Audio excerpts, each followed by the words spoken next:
अस्सलाम वालेकुम, कैसे हैं आप सब। तो आज हम बात करने लगे हैं एक्सरसाइज 9B के क्वेश्चन नंबर 4 की।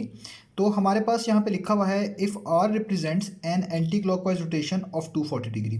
तो आर बेसिकली एक रोटेशन है और ये एंटी क्लॉकवाइज डायरेक्शन में है। 240 डिग्री इसका एंगल है, यानी 240 डिग्री अगर आप एंटी क्लॉकवाइज रोटेट करते हैं तो उस रोटेशन का नाम यहाँ पे रखा गया है आर। कोई भी पॉइंट्स, कोई भी फिगर रिलेटेड इन्फॉर्मेशन यहाँ पे गिवन नहीं है, बस ये बता दिया गया कि आर एक रोटेशन है, ठीक है, उसका नाम आर है। अबाउट द ओरिजिन है, और ये जो रोटेशन की गई है जिस पॉइंट को सेंटर मान के की गई है वो ओरिजिन पे है, यानी उसके कोऑर्डिनेट्स 0 0 हैं।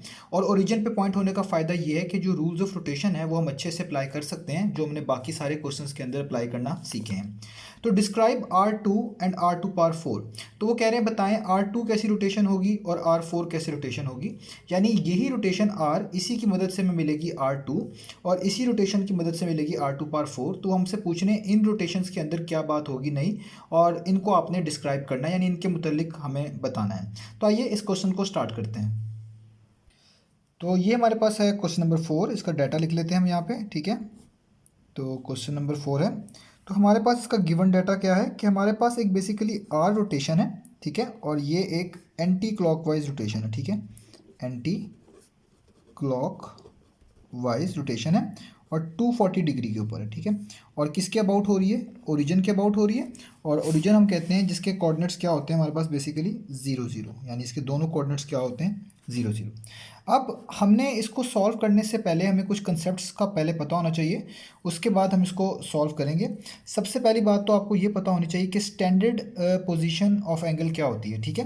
तो अगर मैं एक यहाँ पे एक्सिस ड्रॉ करूँ समझाने के लिए, तो आपके पास ये एक्स एक्सिस है और इसको अगर मैं कोऑर्डिनेट सिस्टम के लिहाज से यहाँ पे एंगल्स मेजर कर दूँ, यानी मेंशन कर दूँ, तो ये 0 डिग्री बनता है, ये 90 डिग्री बनता है, ये 180 डिग्री बनता है और ये 270 डिग्री बनता है।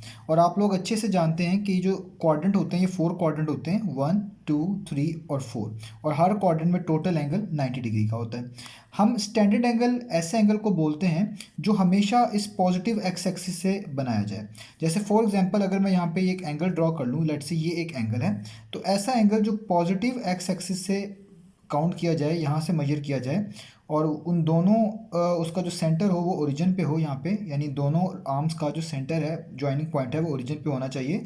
तो हम इसको बोलते हैं angle in a standard position. मैं यहाँ पे मेंशन भी कर देता हूँ, इसको हम बोलते हैं angle in a standard position. तो आपने ये चीज़ याद रखनी है, हम चाहे कितनी ही रोटेशन करके पहुँचे इसमें से किसी भी कोऑर्डिनेट पे, हमने हमेशा यही एंगल देखना होता है जो सबसे शॉर्टेस्ट पॉसिबल वे होता है कि आप देखें पॉजिटिव एक्स एक्सिस से लेके कहाँ तक ये आर्म मौजूद है। इसको हम बोलते हैं टर्मिनल आर्म। ये जहाँ पर भी होगा हमने इसको पॉजिटिव एक्स एक्सिस से एंटी क्लॉकवाइज एंगल काउंट करना जो है हमेशा करना है, ताकि हमारे पास आंसर जो है हमेशा करेक्ट आए, ठीक है। तो अब इसका क्या लेना देना है इससे, वो अभी आपको पता चल जाएगा। तो आप देखें आर एक एंटी क्लॉकवाइज रोटेशन थी जो कि 240 डिग्री एंगल कवर कर रही थी अबाउट ओरिजिन। तो आर स्क्वायर क्या होगी? आर स्क्वायर का मतलब है आर बेसिकली डबल हो गई है, आर पे दोबारा आर अप्लाई कर दिए जिसकी वजह से आर क्या हो गया है? डबल। तो इसका मतलब अगर 240 डिग्री पहले ही एंटी क्लॉकवाइज मूव किया था और इसको फिर दोबारा 240 डिग्री मूव करेंगे क्योंकि आर स्क्वायर हो गई है वो, तो इसका मतलब है इसका एंगल 2 टाइम्स हो जाएगा। तो किसी भी चीज़ को 2 टाइम्स करना हो तो जस्ट आप उसको 2 से क्या कर देते हैं? मल्टीप्लाई। तो हम 2 से मल्टीप्लाई कर देंगे 240 को, तो हमारे पास आ जाएगा बेसिकली 480 डिग्री। अब ये वाला जो एंगल आया है ये फाइनल एंगल नहीं है। इसकी रीज़न क्या है? इसकी रीज़न इसी से जुड़ी हुई है, वो मैं यहाँ पे बताता हूँ कि अगर लेट से हम इसको ड्रॉ कर लें कि 480 एंगल बनता कहाँ पे है, तो यहाँ पे 0 है, यहाँ पे 90 है, यहाँ पे 180 है और यहाँ पे 270 है। तो लेट से ये यहाँ ओरिजिन से, यानी इस वाले आर्म से जिसको पॉजिटिव एक्स एक्सिस से कहते हैं, यहाँ से शुरू हुआ और कहीं थर्ड क्वाड्रेंट में आके ये बनता है 240 डिग्री, ठीक है। फॉर एग्जांपल यहाँ पे समझाने के लिए मैं ऐसे बता रहा हूँ आपको। अब ये 180 और 240 में कितना गैप है? इन दोनों में गैप है बेसिकली 60 डिग्री का। तो इसका मतलब है ये लाजमी इतना गैप कितना होगा? 30 डिग्री का, क्योंकि 60 + 30 टोटल एंगल यहाँ पे 90 बनना चाहिए। अब हमने ये देखना है, ये तो एक मरतबा आर थी, एक पहली रोटेशन करें एंटी क्लॉकवाइज तो वो 240 बनती है।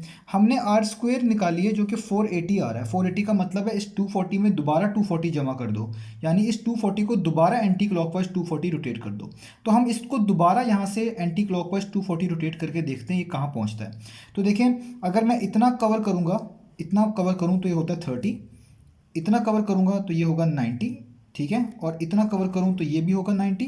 तो आप देखें कितनी रोटेशंस आप कवर कर चुके हैं, 30 प्लस 90 प्लस 90, यानी मैं यहाँ पे लिख दूँ 90 प्लस 30 और प्लस 30, ये सारी बेसिकली रोटेशन प्लस होंगी तो ये होती हैं आपके पास 210 डिग्री, ठीक है। इसका मतलब जब आप यहाँ से वापस 240 काउंट करना शुरू करेंगे तो आप यहाँ पे आके पहुँचेंगे और आपके पास टोटल रोटेशन 210 डिग्री हुई होगी। लेकिन हमें तो कितनी चाहिए, 240, तो इसलिए हम इसको 210 के अंदर 30 डिग्री और मूव करें तो ये बन जाएगा 240 डिग्री। इसका मतलब 240 पे अगर दोबारा 240 की रोटेशन लगे एंटी क्लॉकवाइज तो ये रोटेट होके यहाँ पे पहुँच जाता है सेकंड क्वाड्रेंट में, यानी इसकी फाइनल फिगर कुछ इस तरह की बनती है। जब इस पर दोबारा R2 अप्लाई की जाती है, ये R2 की रोटेशन के लिए बता रहा हूँ, ये कुछ इस तरह का बन जाएगा, ठीक है, 0, 90, 180 और 270, ठीक है। इसका मतलब है अगर ये दूसरे क्वाड्रेंट पे है तो हमने तो एंगल हमेशा स्टैंडर्ड पोजीशन में लेना होता है। तो यहाँ पे जो एंगल बनेगा ना एंटी क्लॉकवाइज टोटल, वो लाजमी बात है 90 से थोड़ा सा ज़्यादा होगा, लेकिन वो 480 नहीं होगा। हाँ, ये हम ज़रूर कहेंगे कि रोटेशन यहाँ से काउंट करते करते 2 बार 240 यहाँ तक पहुँचे हैं, लेकिन वो 480 नहीं होगा। इसी चीज़ को बैलेंस करने के लिए कि वो 480 नहीं होगा, हमने इसमें से कुछ माइनस करवाना होता है। तो एंगल इन स्टैंडर्ड पोजीशन का वे ये होता है कि हम देखें टोटल एंगल कितना है। तो टोटल एंगल जो होता है इन चारों क्वाड्रेंट्स को मिलाकर वो होता है 360 डिग्री। तो ये 360 से ज़्यादा है, तो अगर हमने वो वाला एंगल काउंट करना है जो ये ज़्यादा आया है, ठीक है, तो उसमें से हम क्या करेंगे, 480 में से क्या माइनस कर देंगे, 360 को। तो यहाँ पे हमें माइनस करना पड़ेगा 360 को। तो ये सारा एंगल इन स्टैंडर्ड पोजीशन वाला केस इस वजह से यहाँ पे बनता है, इसलिए हम 480 में से 360 को क्या कर देते हैं, माइनस। तो 480 में से 360 को आप माइनस करेंगे तो आपके पास यहाँ पे आ जाएगा बेसिकली 120 डिग्री। तो ये हो गया आर स्क्वायर। इसका मतलब आर स्क्वायर भी एक ऐसी रोटेशन है जो बेसिकली एंटी क्लॉकवाइज है और अबाउट ओरिजिन है। और ये आपने देख लिया, मैंने आपको भी यहाँ पे परफॉर्म भी करके दिखाई है कि अगर आप फर्स्ट रोटेशन काउंट करते हैं तो वो यहाँ पे आता है 240, इस पर दोबारा 240 अप्लाई करें तो वो वापस यहाँ पे आ जाता है टोटल 480 यानी। और आपको क्योंकि एंगल इन स्टैंडर्ड पोजीशन चाहिए होता है जो कि यहाँ से लेकर यहाँ तक काउंट करना होता है, तो वो तो जस्ट 90 से कुछ ही ज़्यादा होता है। तो इसको निकालने के लिए जो कि एक्चुअल एंगल है, हम टोटल एंगल जो निकाला होता है 480 उसमें से टोटल रोटेशन माइनस कर देते हैं जो चारों क्वाड्रेंट की मिलाकर हो सकती थी, यानी 360। तो वो हमारे पास एक्चुअल एंगल वो आता है जो यहाँ पे लास्ट में हमें मिल रहा होता है। अब R4 निकालना हमारे लिए मुश्किल नहीं है, उसकी रीज़न बहुत क्लियर है, क्योंकि जब आर स्क्वायर पता हो और R4 करना है, यानी इस 2 को दोबारा डबल करेंगे तो 4 बनेगा ना, तो इसी चीज़ को 2 से दोबारा मल्टीप्लाई कर दें, तो 2 मल्टीप्लाई बाय 120 कर दें तो हमारे पास आंसर आ जाएगा 240 डिग्री। और ये भी एक ज़ाहिर बात है एंटी क्लॉकवाइज ही मूव करवाएंगे, तो इसको भी बोलेंगे एंटी क्लॉकवाइज अबाउट ओरिजिन, ठीक है। तो ये हमारे पास आंसर हो गए। तो ये जो जितनी भी चीज़ें यहाँ पे समझाई हैं जस्ट इसके कंसेप्चुअल नॉलेज के लिए हैं, बाकी जो इसके आंसर है वो जस्ट इतना ही है। तो अक्सर स्टूडेंट्स को ये समझ नहीं आता कि 480 में से 360 क्यों माइनस किया गया है। तो उसकी रीज़न ये होती है, हम angle in standard position count कर रहे होते हैं। तो एंगल इन स्टैंडर्ड पोजीशन के लिए यही होता है कि चाहे टर्मिनल आर्म मूव करके कहीं भी पहुँच जाए, जो जहाँ पर वो रुका है हम उसको हमेशा पॉजिटिव एक्सिस से काउंट करना शुरू करते हैं। तो ये जो 480 था इसमें तो ये एंगल काउंट करके यहाँ पर पहुँचता था, लेकिन टोटल एंगल 480 तो था, लेकिन हमें एंगल इन स्टैंडर्ड पोजीशन चाहिए होता है। तो इसको स्टैंडर्ड पोजीशन में बनाने के लिए कि पूरे 4 क्वाड्रेंट में जो टोटल 1 रोटेशन का एंगल होता है 360, वो इसमें से क्या किया है, माइनस। तो 120 आ गया। अब जब 120 सॉल्व होकर आ चुका है आर स्क्वायर का, तो इसको इसी को R4 बना लेते हैं, यानी इसी को 2 से मल्टीप्लाई करवा दिया। अगर हम दोबारा से स्टार्ट करते तो हमें ये चीज़ें दोबारा करनी पड़ती, फिर यहीं पहुँचते, इसलिए हमने 120 को ही 2 से मल्टीप्लाई कर दिया। तो ये था इसका आंसर।